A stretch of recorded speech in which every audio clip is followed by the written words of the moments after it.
አባታችን ሆይ ተብሎ የምንጸልየው ጸሎት ግን ሐዋርያት አባቶቻችን ለክርስቶስ እንዴት ብለው መጸለይ እንዳለባቸው ሲጠይቁት ጸልዮ ያሳያቸው ጸሎት ነው። በኋላም ላይ መጣላችኋለሁ። ሥርዓተ ቅዳሴያችን ላይ እንኳን አባታችን ሆይን ከ14 ጊዜ በላይ እንጸልየዋለን። በለሆሳስ በውስጣችን አሰምተን ጮክ ብለን በድምጻችን እንዲሁም ደግሞ በዜማም ጭምር አባታችን ሆይን እንጸልየዋለን። ስለዚህ አባታችን ሆይ የእያንዳንዱ ሰው የመጀመሪያ ጸሎት ነው። ከአባታችን ሆይ በኋላ የበረታ ከመጣ ውዳሴ ማርያም እንዲጸልይ ይመከራል። ውዳሴ ማርያም ከጸለየ የዕለት ዳዊት መዝሙረ ዳዊት እንዲጸልይ ይደረጋል።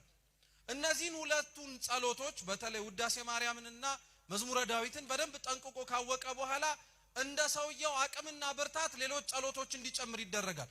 ከሚጨምራቸው ጸሎቶች መካከል አንደኛው ወንጌል ነው። ምን አልኳችሁ? ወንጌል ነው።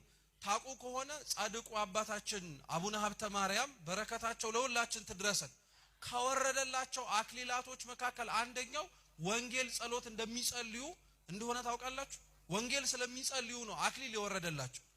እንግዲህ አስቡት፣ ሰው ጸልዮ ወንጌል በማንበቡ የተነሳ አክሊል ከወረደለት እንደኔና እንደናንተ ተቀምጦ የሚማረው እግዚአብሔር ዝም የሚለው ይመስላችኋል? ክብር አለው ክርስቲያኖች።